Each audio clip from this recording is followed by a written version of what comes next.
오늘은 종려주의라고 지요. 예수님께서 어린 나귀 새끼를 타시고 예루살렘에 입성하십니다.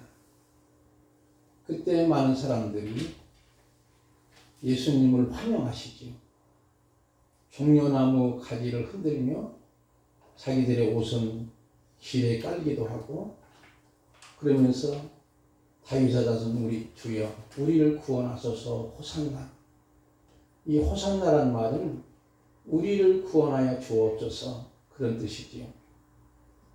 그런데 우리는 보통 그 당시 그렇게 외쳤던 사람들이 과연 우리 주님이 십자가를 지실 것을 믿고 한 것이 아니고, 예루살렘에 오시면 이 나라의 독립투사로서 독립을 일으키시고 이제는 로마 제국으로부터 우리나라를 독립할 왕으로 생각한 거예요.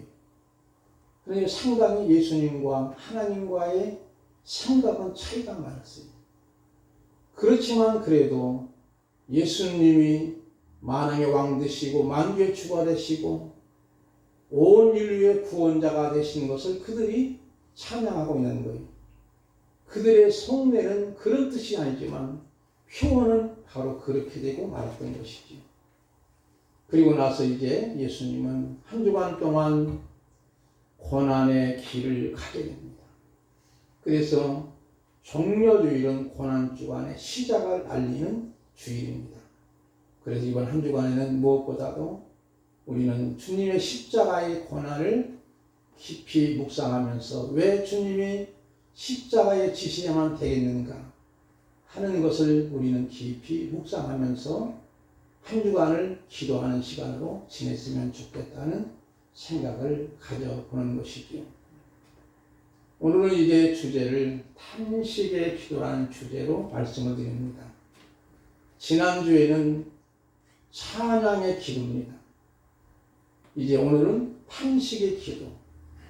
여러분 생각해 봅시다. 이 시편은 어떤 면에서 거의 예수님의 십자가의 고난을 묘사한 고스란히 나타내고 있는 탄식의 기도들이 가득히 차 있습니다. 그런데 우리는 보통 탄식이 기도가 될까 이렇게 의구심을 갖는 분들이 있습니다. 보통 우리는 기도는 숭고하고 경건하고 극히 종교적이 한다고 생각하기 때문에 탄식과 슬픔과 괴로움의 분노에 때로는 원수에 대한 저주 등이 기도가 될까 하지만 탄식의 방향이 하나님을 향했다면 당연히 기도가 되는 줄 믿습니다. 그리고 타인에 대해서 자신을 향하지 않고 하나님께 향하면 오히려 탄식이 진실한 감정을 드러내는 것이죠. 어떤 성도가 만약에 가장 힘든 고통을 당하고 있는데 암으로 고생하는 성도에게 신음하며 탄식하는데, 여보 집사님 왜 믿음 없는 소리에 믿음이 부족하거나 오히려 하나님 앞에 감사해, 이렇게 말한다면 어떤 면에서 이것도 가증한 것이죠. 아프면 아프다고 해야만이 됩니다. 아프지 않다고 한다면 종교적인 모습은 있어도 신앙적인 모습은 아닐 수 있는 거예요. 탄식이 오히려 하나님을 인정하는 것입니다. 우리가 너무나 힘들면 부모에게 따지고 원망도 할 수 있죠. 이와 같이 우리 하나님은 액세서리가 아닙니다. 우리의 아버지시며 진실하십니다. 그리고 탄식 후에 하나님의 다스림에 오히려 감사하게 됩니다. 그래서 다윗은 여호와는 나의 목자시니 내게 부족함이 없으리로다. 여호와는 나의 목자라는 말은 하나님은 나를 다스리고 계신다는 거예요. 그리고 부족함이 없다는 거예요. 여러분의 일상생활에서 여러분이 원하는 대로 그 일들이 다 이루어졌나요? 기도한 대로 여러분이 이루어졌나요? 내가 원하지 않지만 그것이 나에게는 꼭 해야만 할 일이게 했던 일들이 오히려 많을 겁니다. 그러므로 우리는 중요한 것은 우리가 아프면 아프다, 슬프면 슬프다고, 마음에 아픔이 있을 때는 하나님 앞에 토로하고 말할 수 없는 탄식으로 기도할 때 성령님이 나를 위해서 실제는 말할 수 없지만 성령님께서 나로 하여금 슬프게 울도록 하시는 거예요. 그게 바로 어떤 면에서는 그 기도가 진실이 있고 오히려 진정한 감정이라고 볼 수 있는 것이죠. 우리 아버지는, 하나님 아버지는 아버지. 보통 우리는 아버지 하니까 남성 명사로 쓰니까 하나님을 남자로 생각하면 안 됩니다. 하나님은 남성도 여성도 아니야. 하나님이시기. 어떤 이상한 교단에서는 하나님 아버지도 있으니까 하나님 어머니도 있다고 그 말에 여러분 쏘가서는 안 됩니다. 바로 여기서 하나님 아버지는 말은 하나님을 은유적으로 표현하는 것이지요. 그래서 우리는 은이라는 말은 적절하게 표현이 어려울 때 쓰는 표현 방법인데, 만약 우리 가정에서 부모 또는 아버지가 온 가족을 책임지지요. 그래서 여기서 아버지 이 표현은 창조주, 보호, 분양, 생명을 주시는 분, 나의 푼 것도 아시는 분, 삶의 번을 보여주시는 분, 여러 가지지요. 이런 분으로 생각해서 우리는 하나님을 아버지, 하나님으로 기도하지 않습니까? 그러면 우리는 그 아버지께 내가 고통스러운 거 있으면, 아픈 거 있으면, 슬픈 것이 있으면 그대로 표출해야 됩니다. 사람을 향해서 표출하면 그 사람이 상처를 받지요.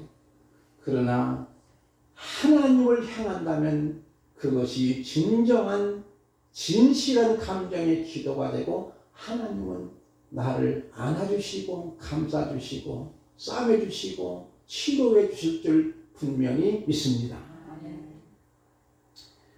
성령님이 우리를 위해 탄식하며 기도합니다. 그때는 하나님의 마음을 건드리는 것이지요. 우리가 이유 없이 복음 때문에 고난당할 때 하나님은 분노하십니다. 마치 자녀가 동네에서 큰 애들한테 얻어맞고 오면 어머니가 분노하듯 하나님 아버지도 우리를 위해서 분노하실 때가 있습니다.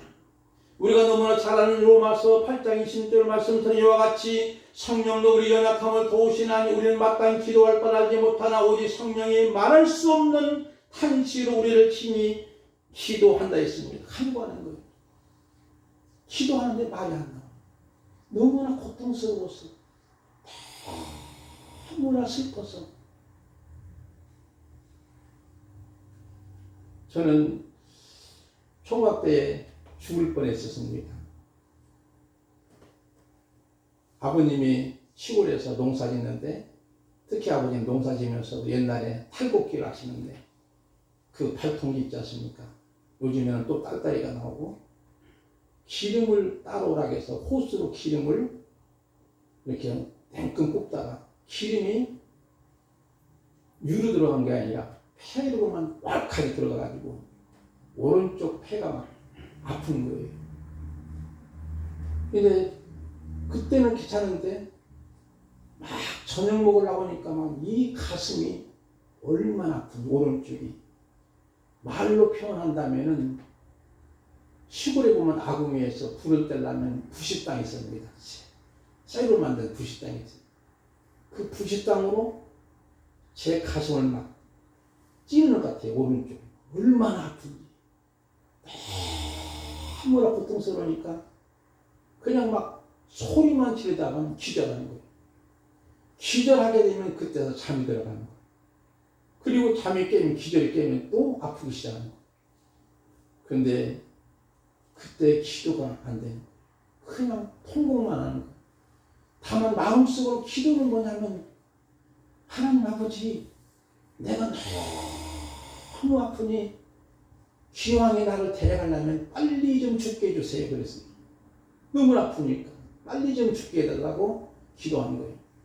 우리 아버지 어머니는 막 완전히 그냥 정말 정신이 나간 분 같아요.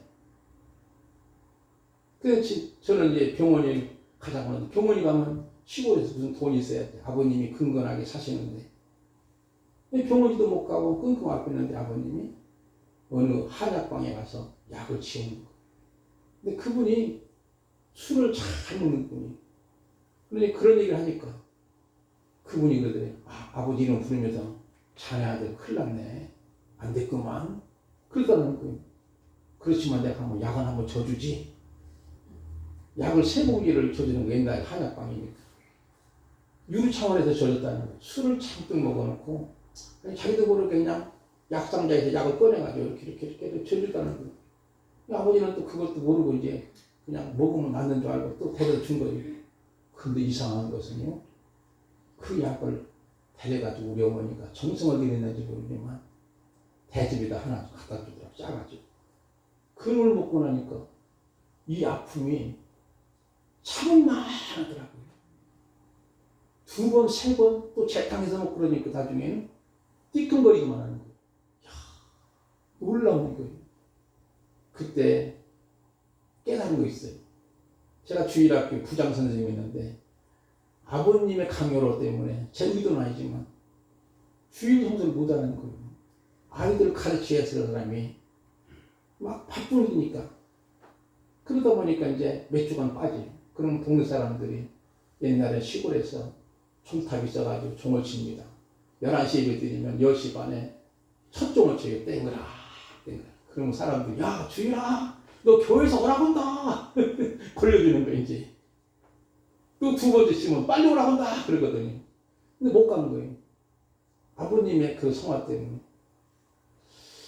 그것이 이제 깨닫게 되고 아버지도 그것을 알게 되고 그리고 나서 이제 제가 치료의 은사를 받은 것 같아요. 그거는 폐가 이제 별로 아프지도 않고 참을만 하고 점점점 이제 제가 이제 주의 길로 가다 보니까 하나님이 어느 정도 치료해 주시는 그런 느낌을 갖게 됩니다. 지금은 그래서 괜찮아요. 그런 모습을 보면서 그때의 통증이라고 하는 것은, 고통이라고 하는 것은 말할 수 없는 그냥 탕신만 하는 거예요. 그냥 탕신만 하면은 하나님은 내가 너를 알아. 내 형편을 모두 알고 있는 거야. 그런 거예요. 시편 44편에 보니까 우리가 종일 주를 위하여 죽음을 당하게 되면 토살양같이 여김을 받았나이다. 주여 깨소서 어찌하여 주무시나이까. 일어나시고 우리를 영원히 버리지 마소서. 어찌하여 주의 얼굴을 가리시고 우리의 고난과 압제를 잊으시나이까. 우리 영혼은 진토 속에 파묻히고 우리 몸은 땅에 붙었나이다. 일어나 우리를 도우소서. 주의 인자하심으로 말미암아 우리를 구원하소서. 바로 다윗의 시입니다. 이 다윗의 시 속에서 예수님의 십자가의 고난을 고스란히 담겨있는 내용이 있는 거예요. 이미 몇천 년 전에 다윗이 예언한 거예요. 그리고 예수님은 이 십자가 고난을 그렇게 당하시고 오늘 22편에도 내 아버지 하나님이여 내 하나님이 어찌하여 나를 버리시나이까. 어찌하여 멀리하여 돕지 아니하시며 내 신음소리를 듣지 아니하는가. 바로 예수님도 십자가상에서 엘리 엘리 라마 사막다니 나의 하나님 어찌하여 나를 버리시나이까. 이렇게 통곡하고 절규하며 기도하지 않습니까? 그 내용과 어쩌면 똑같은 거예요. 한때 유명한 영화 있었지요. 밀양이라는 영화를 보신 분도 있을 겁니다. 그 밀양의 영화의 주인공이 시내는 애기 엄마인데 돈 많은 척 하다가 그만 애기가 유괴를 당합니다. 돈이 없으니까 애기를 구원할 수 없으니까 그만 애기가 살해를 당한 거예요. 그때 막 세상이 뒤집어지는 거예요. 막 통곡하다가. 그런데 누구의 전도를 받아가지고 교회를 나가게 됩니다. 그리고 교회 나가니까 이제는 네가 살 길이 뭐냐? 용서하라. 용서하라. 예수님도 자기를 십자가에 못 박았던 그들을 위해서 주야 알지 못하오니 저들의 죄를 용서하옵소서. 베드로에게도 질문하니까 몇 번 용서해야 됩니까? 70번 하라고 하니까 490번 아니라 영원토록 용서하라. 용서하면 내가 산다고 하니까 이제 마음의 평정을 찾고 육의 살해범, 자기 아들을 죽인 그 사람을 용서하기로 교도소를 가게 되는 거예요. 교도소를 가서 이제 그 사람을 면회해가지고 내가 당신을 용서했다 보니까 그 사람이 하는 말이 나는 이미 하나님으로부터 용서 안 받았다는 거예요. 자기가 용서하지 않았는데도 하나님이 용서해 주셨다고. 그러면서 하나도 죄책감을 느끼지 않고 그의 편안한 모습에 그냥 뒤틀리고 감정이 막 솟구치고 분노심이 가득한 거예요. 그래서 하나님 앞에 막 울부짖고 기도하는데 절규하는데 내가 그 인간을 용서하기 전에 어떻게 하나님이 용서해 주시나요? 그 인간은 하나님의 사랑으로 용서함을 받고 구원받았어요. 어떻게 이럴 수가 있나요? 하면서 절규하는 그 모습을 봅니다. 여러분, 어떤 면에서는 때로는 우리는 그럴 수 있어요. 편안함과 배신감에 큰 충격을 받은 거예요. 그래도 그는 한없이 절규하는 거예요. 자녀의 죽음으로 평소에는 무심했던 그가 교회 나가서 그래도 어느 정도 마음이 평정을 가져서 교도소에 찾아가서 그 살해범을 용서하려고 했는데도 이미 하나님으로 용서받았다 보니 포장하지 않는다는 걸로 하나님을 대면해 소리를 지르고 하나님과 싸우는 거예요. 우리는 이렇게 하나님과 싸우집니다. 이유는 우리는 하나님의 자녀이기 때문이죠. 자식이 부모와 싸우듯 하나님은 아까 말씀드린 것처럼 악세사리가 아닙니다. 그래서 우리의 고통과 아픔 속에서도 하나님께 따져보며 싸울 때 하나님의 다스림을 알게 되고 그리고 결국은 탄식의 기도에서 하나님의 다스림을 알다 보니 오히려 감사의 기도로 승화되는 줄 믿습니다. 여러분도 마찬가지일 거예요. 원망하고 불평하고 짜증내고 다른 사람이 상처 주면 안 되지만 하나님을 향한 원망, 하나님을 향한 싸움이라면 하나님은 다 포용하시고 받아주시고 그리고 나를 안아주심을 통해서 그 크신 하나님의 사랑에 감복해서 오히려 탄식에서 감사로 승화되는 줄 믿습니다. 아무것도 염려하지 말고 모든 일에 기도와 간구로 너희 구할 것을 감사함으로 하나님께 아뢰라. 그리하면 하나님의 평강이 너희 마음과 생각을 지킨다 그랬지. 다니엘 6장 10절도 다니엘이 기도의 근명이 떨어진 거예요. 하루에 3번씩 기도하는 거예요. 그런데도 다니엘이 기도하는 모습을 너무나도 안이 곱게 생각했던 다른 총리들이 얼굴을 넣고 기도하는 사람이 있으면 무조건 사자그래도 기도하자고 하는 그 말에 왕은 쏘가 넘어가서 어인의 도장을 찍었어요. 그런데도 그걸 알면서도 사자굴에 들어갈 판인데도 다니엘은 여전히 예루살렘을 향해서 창문을 열어놓고 하루에 3번씩 기도하는 거예요. 그런데 그 기도의 내용을 보니까 구체적인 내용은 있는데 그 하나님께 감사하였더라.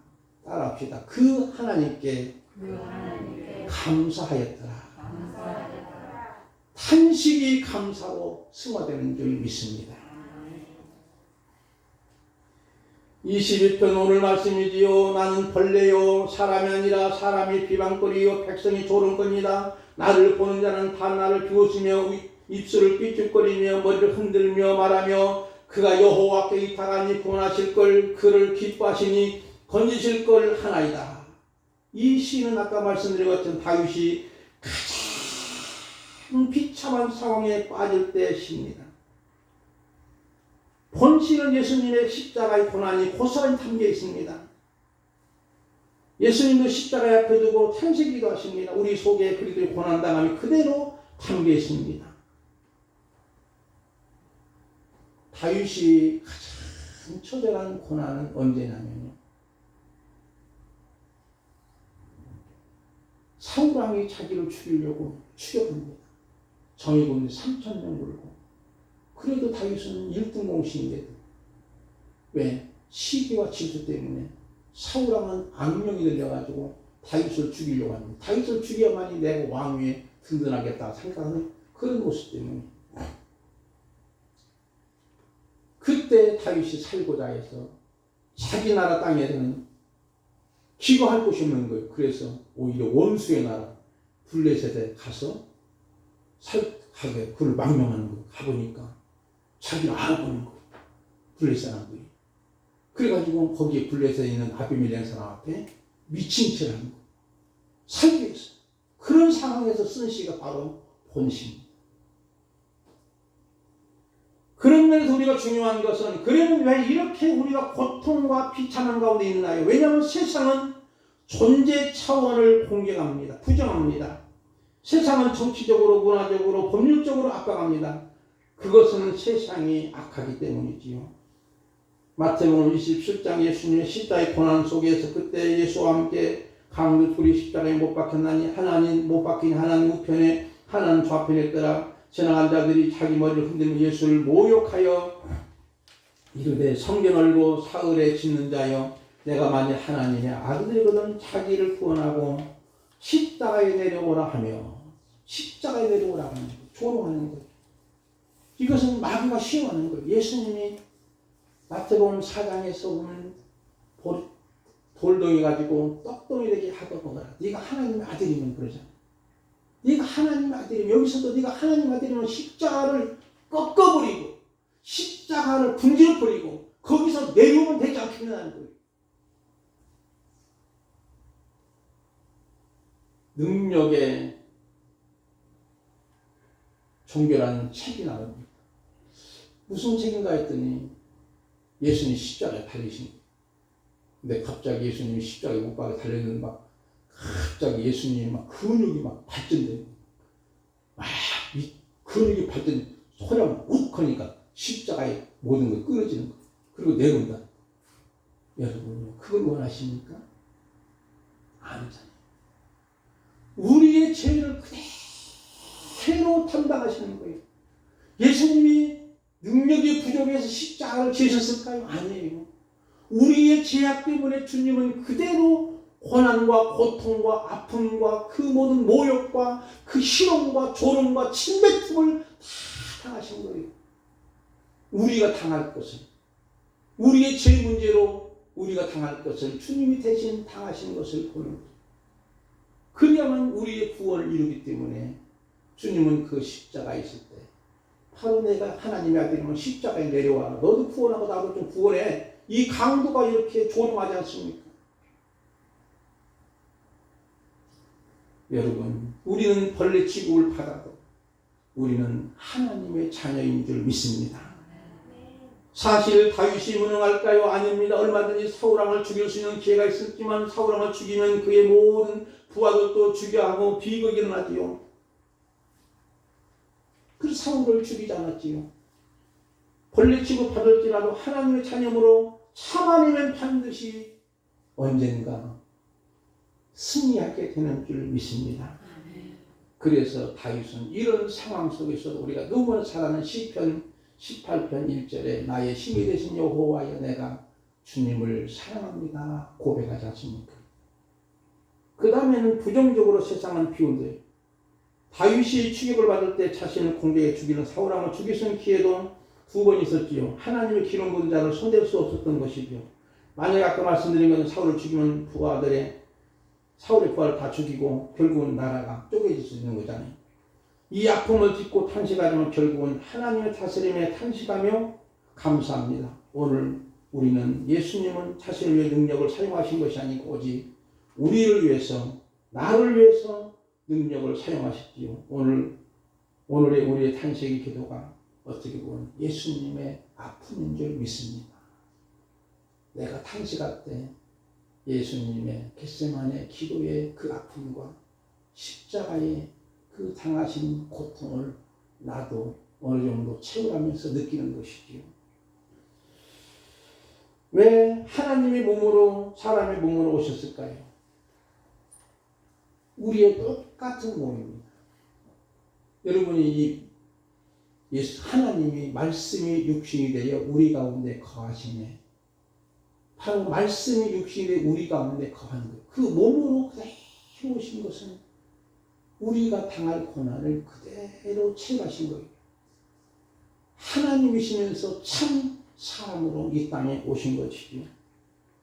그래서 예수님이 같이 당하시는 우리의 죄짐을 지시는 것이고 주님도 아픔과 배고픔과 고난과 고통과 배신을 당하십니다. 그러므로 우리가 이유 없이 고난당하고 핍박을 당할 때, 자녀가 아플 때, 어머니가 울고 있는 것처럼 하나님께서 아프시고, 그래서 성령께서 말하는 탄식을 기도하시는 것이죠. 그리고 마침내는 신원하여 주십니다. 신원이란 말은 하나님이 보복해 주시는 거예요. 그게 바로 계시록에 있는 말씀을 보니까 하나님이 심판해 주시는 거예요.